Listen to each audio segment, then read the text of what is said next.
Hi, everyone, and welcome to Let's Talk Risk. I'm your host, Naveen Agarwal. Here we explore how leaders in medtech navigate uncertainty, make better risk-based decisions, and build safe and effective products to support sustainable growth. Today, I'm super excited to welcome a very special guest, someone who knows both the regulation and the law. My guest today is Allyson Mullen, who is the director at Hyman, Phelps, and McNamara PC. Before joining the firm, she had experience both in regulatory roles and legal roles in many different big names in medical devices. So I'm very pleased to welcome Allyson. We're going to have a conversation about regulation and the law and how the FDA is handling the QMSR transition, what industry should be thinking about, because she sits right in the middle of that.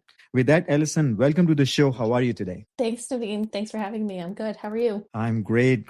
Allyson, I'm so excited to talk to you about this topic. And just this morning, I think, or maybe yesterday, we heard that FDA has issued the very first warning letter under QMSR, right? Let's start by talking about what they say in that warning letter and why it is important. They did. It just got published this week. The warning letter is actually from late this spring, from the end of May, from an inspection that happened just after QMSR took effect from February to March of this year. Not surprisingly, given the frequency we're seeing risk come up in warning letters, the second citation in the warning letter relates to risk, and it's two parts. This company that received the warning letter, largely according to their registration and listing, looks like they are a contract manufacturer. So the first part of the risk-based observation talks about their process FMEAs. But more broadly, in their second part, it says that the risk management procedures do not define how risk management activities are performed and documented, who's responsible for conducting and approving risk management activities, when risk management documentation must be updated, and how post-market feedback data, including complaints, adverse events, and recalls, is incorporated into risk management. And that citation is all falling under Clause 7.1 for product realization under 13485. So this is a very different way of writing about risk-related violations or non-compliances than the previous 820 world, right? Let us talk about what you notice as the difference in the language FDA is using now under QMSR. Yeah, I think there are a couple of things that have certainly stuck out to us as we've seen both 483s and now this most recent warning letter. Certainly under the old QSR, where we largely saw risk coming up was under design control, and pretty discreetly under design control. And now we're seeing it more globally throughout the entire QMS. I think you see that in observations that you're seeing when you look at the FDA inspection database. I know this one relates to product realization in 7.1, and it's about 20% roughly of observations are citing 7.1 now for risk management in the last 6 months, I guess, since QMSR took effect. And that combines both not having a risk management process under product realization, but also not having records maintained of those risk management activities. So that's one thing, I think, just sort of this broader look at risk management. But also, we've got almost 7.5% of observations citing ISO 13485 section 4.1.2, which just talks more generally about having to take a risk-based approach to QMS processes. I think this is where risk under the new QMSR is everywhere. It's not sort of cleanly within design control the way that it often was when it used to be under the QSR. I think the other thing that this language I just read you from this latest warning letter points out is this real focus on post-market feedback and that incorporation of post-market feedback into the risk management process. I think we've always known risk management wasn't, you know this better than anybody, that it's not a static process, but I think seeing it in a warning letter now and making sure companies understand that post-market data needs to be fed back into the process and have a process for doing that is going to be incredibly important. It's interesting, all these points that you make, Allyson. It seems to me that, those of us who read warning letters and 483s as a hobby, we have been monitoring it for a long time. Even under the old QSR, the way FDA used to write their observation, you could see the language they were using was based on risk, but they were not able to cite a specific clause in the regulation. And they would always talk about kappa or something else. To me, it seems like now they have a new language to talk about risk in their warning letters or 483s. Do you see where I'm going with that? And maybe now they are more explicit in citing from a regulatory point of view where the non-compliance is. Well, absolutely. I think they've got many opportunities. When we think about 13485, I mean, risk is referenced so many times throughout. I think, product realization is the natural one for it to fall into, but I think the most interesting part is really having a risk-based approach to the QMS processes at large, right? That 4.1.2, the fact that is showing up as the area that's being selected when entering 483 observations in FDA's system, since it's not actually, that's not identified on the 483 itself, so it's being entered in the back end. I think that's really interesting, right? Because that's not saying it's not your actual risk management process. That's just needing to think about risk throughout your whole QMS. And how are you prioritizing risk? How are you ensuring that you're thinking about risk when you're doing all aspects of your QMS? So a question in my mind that comes to me right now, Allyson, and I would love your perspective on this, is that what would prompt FDA to go beyond 7.1? I mean, it seems to me that the easy entry point is 7.1 because it's so easy to see if you have it or if you don't have it. Now, they could stop there or they could go to 4.1.2b. In your view, what would be some of those key things that will move them in that direction? Because to me, it's escalation of risk management across the board beyond just a couple of problems here and there, right? So what would prompt FDA to go beyond 7? Well, I think when you think about who FDA is auditing, you've got entities like initial importers that fall into the definition of a manufacturer. They're required to register and list. They're subject to the QMSR. There is a small part of 7.1 that they're responsible for, or the small part of product realization, I should say, that they're responsible for, but not a lot of it. So I think that there may be areas that for different entities where they may not be undertaking much or any of the product realization activities. It may be that they're outsourcing a lot of that activity. And if they've got a well-written quality agreement that assigns the different obligations, a well-written quality manual that says we're not responsible for much or any of those product realization activities, it may be that then when FDA is thinking about risk, they may be defaulting more to 4.1.2 to look at that because, whether it's an initial importer or something like even a virtual manufacturer, right? They may have contracted out to a specification developer. They may be contracting out to a contract manufacturer. That leaves very little of product realization then left in their responsibility. But when you think about their overall processes, right, that puts the burden back on them to have to say, well, okay, we're contracting out to a lot of different individuals. How are we prioritizing the risk with who we're contracting to? How are we prioritizing the risk with respect to our different processes? And we certainly have higher risk processes, especially if we're outsourcing a lot, right, as compared to some of our other processes. And so I think that's where 4.1.2, depending on the role that the entity may be playing, may be something that FDA may be more looking to. Yeah, that's a great point. Guys, if you're just joining, my guest today is Allyson Mullen, and we are talking about the QMSR, how FDA is responding to it, and what we are seeing from FDA in the recent warning letters. Allyson, let's continue on that. So yes, you made a great point that depending upon the role of the organization, FDA may go directly to 4.1.2. But what I have in mind for you really is our big manufacturers who do a lot of different operations and processes, and they are making a lot of devices. In that space, I'm curious, what would prompt FDA to escalate their observations and actions beyond just 7.1? Can you speak to that? I can't say that I've actually seen it yet, Naveen. So this would be entirely speculation on my part, if that's okay with you. Yes. Well, on this show, opinion speculations are welcome. We welcome that. One of the areas I could certainly see that is if big manufacturers do have a lot of different products. I think 7.1 is pretty discrete, right, to product realization. 4.1.2 is much broader. If you've got a wide range of devices, how are you ensuring that from a risk perspective, you are capturing that as part of your overall systems, right? Whether that's in terms of how you're prioritizing or internal audits or your different processes.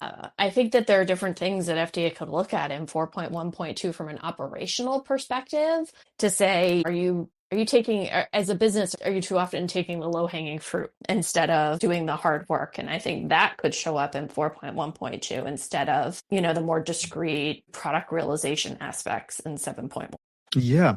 Yeah, no, I think that is absolutely where my mind is too. There are many entry points for FDA to examine risk in an organization. And the more complex, the more diversified it is, the more entry points they have. And to me, it seems like the more doors they are able to open and find where risk-based decisions are not adequate, the more they are sort of looking into 4.1.2 as a systemic issue.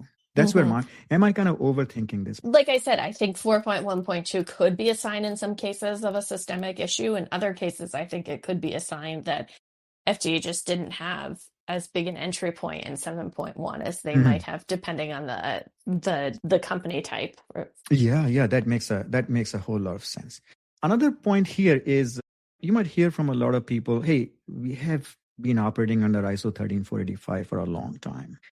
We have no problems. We have risk management procedures. We have a team. We do all this and look at that. And should they be worried now with the FDA looking into QMSR compliance in the context of 13485? I'm not sure worried is necessarily the word that I would use, but I've definitely have seen a number of clients that have been particularly cocky, I'd say, about the whole situation that I'll say, I think clients have fallen into one of two camps. They're either so overly not concerned because they've been operating under 13485 for so long that they don't think that this change to QMSR is going to be problematic for them at all, or they haven't thought about it in the slightest. And it's actually been kind of entertaining for me to see from where I sit. The clients, I think, who've been operating under 13485, I do, from what I've seen from FDA so far, I do think there could be a difference in how they get inspected by FDA.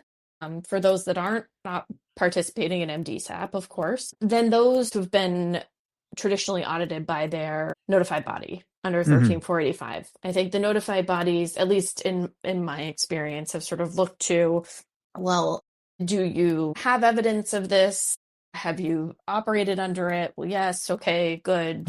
We could sort of check that box. I think FDA is definitely going to a different depth with its analysis. We've seen this for years, and I know you've seen this. You and I have certainly worked on clients together where this has been an issue. I think FDA is going to be more likely to challenge those methods and those risk-based methods in a way that at least in my experience, and as I've reviewed ISO audits in the past that have been done by the notified bodies, I've not historically seen. Yeah, well, one big difference is that unlike notified bodies, FDA can take as long as they want. They don't have a clock ticking, and if they could be there for 2 days or a month, and they can come back. We have a great question here, Allyson. I'm going to read this to you.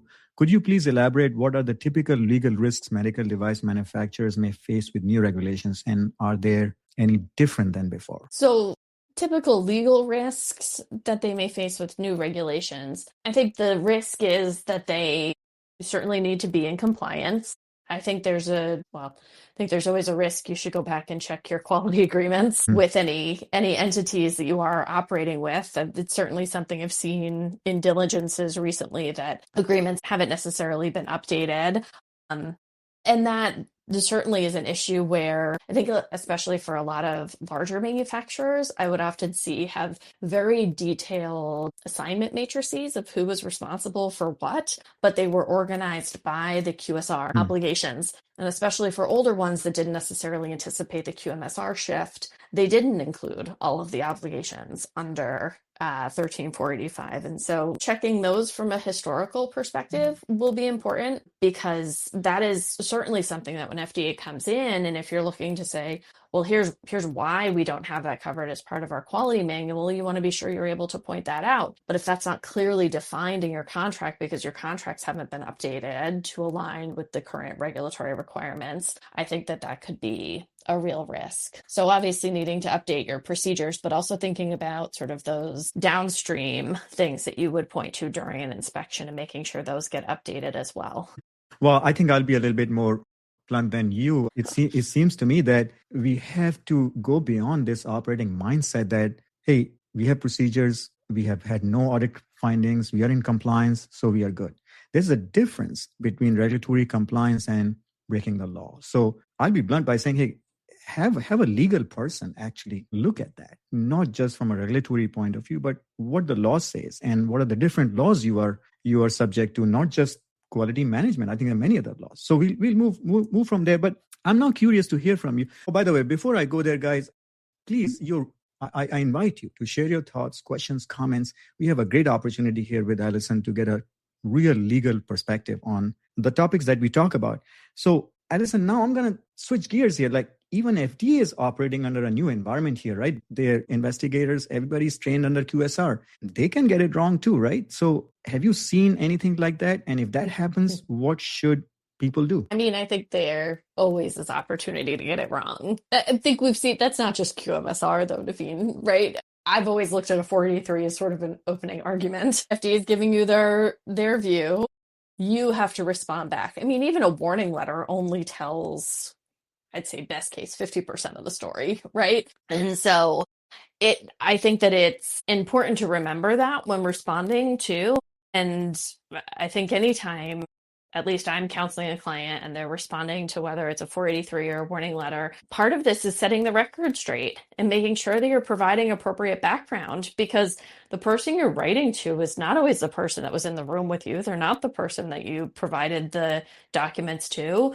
It may be that the way the person asked you the question, you may have given them one document and they came to a conclusion, when in fact you may have had 2, 3, 4 other documents that might have helped to give additional color. And so I think that's just always such a big part of sort of storytelling and making sure that you're providing that additional context when you are responding to one of these observations. Now with QMSR, we're going to see that more than ever, because, it's through no fault of FDA's. This is just new. It's new to everyone. And so I think making sure that you are providing as much context and as much information as you can in these 483 responses is going to be essential.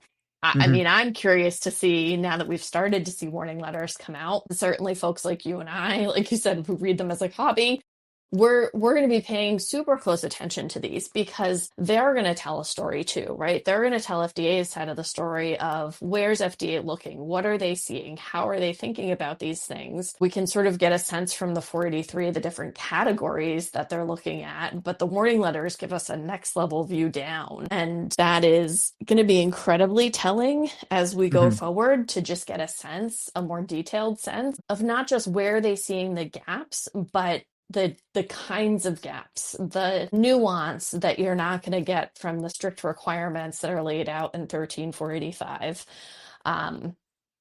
Because those are, like I said, I think that there's an opportunity for FDA to challenge methods in a way that the notified bodies haven't in the past. And there's that Medtronic warning letter from a number of years ago now. Yep.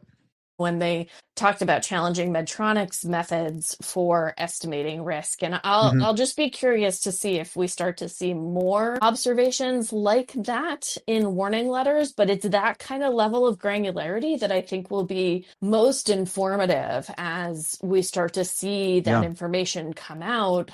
So we can start to understand it. But yeah, I do think FDA is going to get it wrong. I think industry is going to get it wrong sometimes too. And I think it's going to be everybody's sort of finding their way through this in this next step. So 2 key points here. I'm going to summarize what I heard from you is that when you get a 483, don't assume that you are completely wrong or it's completely right. That's an entry point. Think about it. Think about how you would respond to the FDA. and have empathy too, because their writing may be also affected by how much they understood what you presented to them. So those two key points to keep in mind. Now, you mentioned the Medtronic letter, and of course, that was very interesting. We don't want to go into too much detail, but that is not the only example, Allyson. I've seen so many other examples where risk-related observations were hiding in the narrative, but not really connected to the regulation because of the way 820 was written. So here's a question that I want to ask you. Obviously, warning letter is an escalation.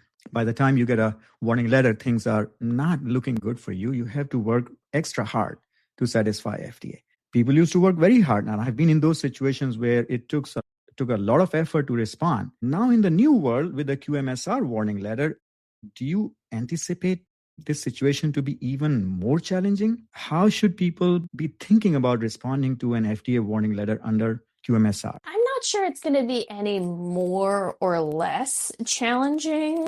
I think what could be more challenging is having the warning letter lifted for those who received warning letters pre-QMSR who hadn't opened their CAPAs yet under QMSR, right? Because we've got this transition that happened earlier this year. We've got a bunch of companies that had gotten warning letters, right, leading up to this. And many of them, I think, I don't want to say all because I certainly haven't read all of them, but many of them had this language at the end, right? And I'm sure you saw it like we did that said, we'll actually be inspecting you under the QMS. I think that could actually be more challenging, not necessarily the response itself, but having it lifted, because think about how difficult that's going to be for companies. You had this inspection under one standard. You opened your activities. You've been doing all these remediation activities, presumably under the old standard. And now all of a sudden FDA is going to come back in and inspect you under a new standard. To me, that seems like it's not hiding the ball. They plainly wrote it in the warning letter, but that's a shifting standard. So I think those companies could actually be the ones that face the most difficulties. Versus responding to a warning letter is always hard.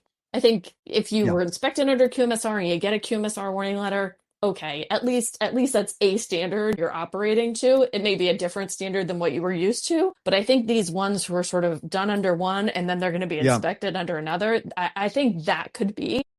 And that some of those we probably won't even see for another 6-12 months.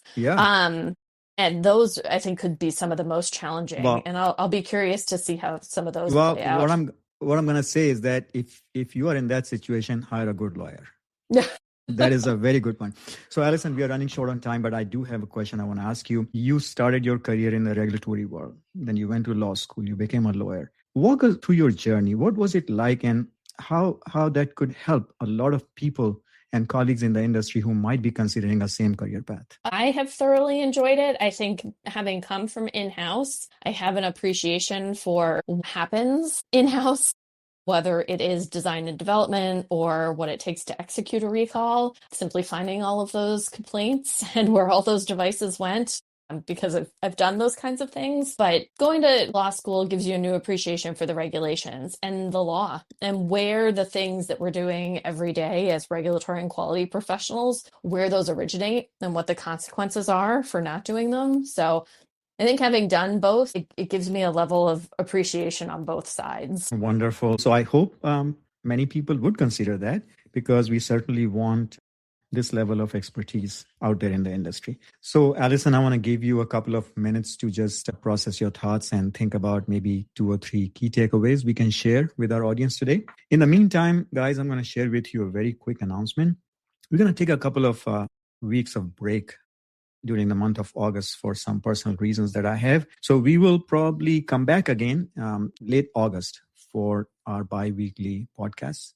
They're going to happen every other week, as you know, 11 o'clock Eastern. That's our rhythm. You have been with me for a long time, and I hope you continue to enjoy this. The second announcement is about the LTR Risk Coach. If you have not heard about that, I would love for you to try it out. It is AI-based coach I have developed using my knowledge and sources. It is based on the ChatGPT's thinking platform, but it does not go outside the box that I have created for it. And it is a coach. It is not something that will give you a yes-no answer. It's not going to give you a template. It's designed to help you develop this muscle, which I call the risk judgment muscle. and it will help you test your assumptions, identify options, opportunities, especially when the risk decision is difficult and data is not available. So if you're in a leadership position, it's going to be a great coach and tool for you to engage with. And I've tested this with many, many people with great feedback. It's available now as a limited launch. And if you're interested, please reach out to me and I'll share that information with you. Allyson, with that, the floor is yours. Please share 2 or 3 key takeaways with us. Thanks, Naveen. Well, first, just thank you for having me. I appreciate it. And it was wonderful talking to you as always. I think the first takeaway is I don't think it's as easy to outsource risk as it used to be. Risk is pervasive now. It's not as discrete.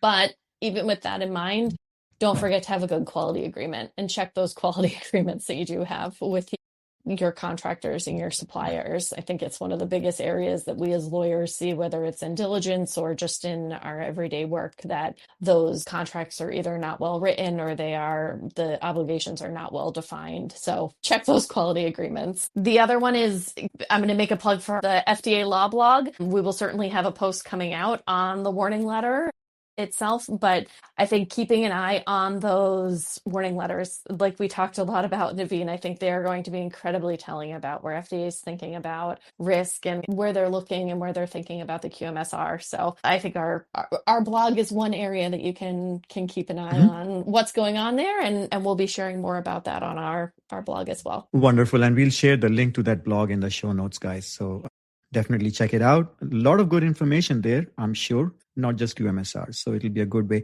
And Allyson, I'm going to be a little bit forward here and basically tell people if they want to reach out to you, they're free to contact you through LinkedIn, make a connection, have conversations. This is a point of our community here. So guys, thanks a lot for attending today. I appreciate it. Allyson, thank you so much for coming to the show. I know you are busy, but your insights are so greatly appreciated. I learned a lot from you today as well. And I wish you all the best in your practice. Thanks, Naveen. Wonderful talking to you.